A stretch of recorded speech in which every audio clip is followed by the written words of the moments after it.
Here is Matthew chapter 14 in the New International Version.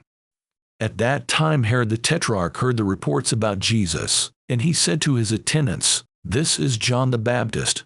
He has risen from the dead. That is why miraculous powers are at work in him." Now Herod had arrested John and bound him and put him in prison because of Herodias, his brother Philip's wife, for John had been saying to him, "It is not lawful for you to have her." Herod wanted to kill John, but he was afraid of the people, because they considered John a prophet. On Herod's birthday the daughter of Herodias danced for the guests and pleased Herod so much that he promised with an oath to give her whatever she asked. Prompted by her mother, she said, "Give me here on a platter the head of John the Baptist." The king was distressed, but because of his oaths and his dinner guests, he ordered that her request be granted and had John beheaded in the prison. His head was brought in on a platter and given to the girl, who carried it to her mother. John's disciples came and took his body and buried it. Then they went and told Jesus. When Jesus heard what had happened, he withdrew by boat privately to a solitary place. Hearing of this, the crowds followed him on foot from the towns. When Jesus landed and saw a large crowd, he had compassion on them and healed their sick. As evening approached, the disciples came to him and said, "This is a remote place, and it's already getting late. Send the crowds away, so they can go to the villages and buy themselves some food." Jesus replied, "They do not need to go away. You give them something to eat." "We have here only 5 loaves of bread and 2 fish," they answered.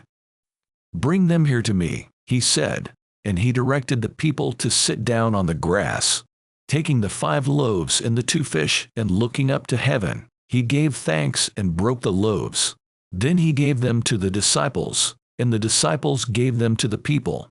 They all ate and were satisfied, and the disciples picked up 12 basketfuls of broken pieces that were left over. The number of those who ate was about 5,000 men, besides women and children. Immediately Jesus made the disciples get into the boat and go on ahead of him to the other side, while he dismissed the crowd. After he had dismissed them, he went up on a mountainside by himself to pray. Later that night, he was there alone, and the boat was already a considerable distance from land, buffeted by the waves because the wind was against it. Shortly before dawn Jesus went out to them, walking on the lake.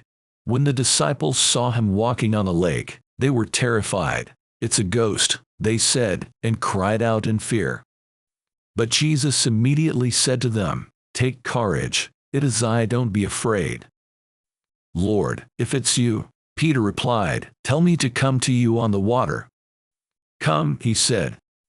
Then Peter got down out of the boat, walked on the water and came toward Jesus. But when he saw the wind, he was afraid and, beginning to sink, cried out, "Lord, save me."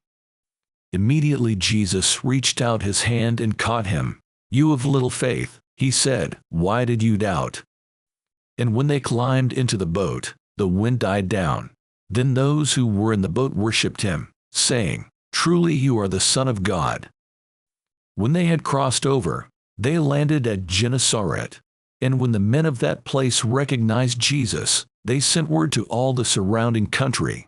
People brought all their sick to him and begged him to let the sick just touch the edge of his cloak, and all who touched it were healed.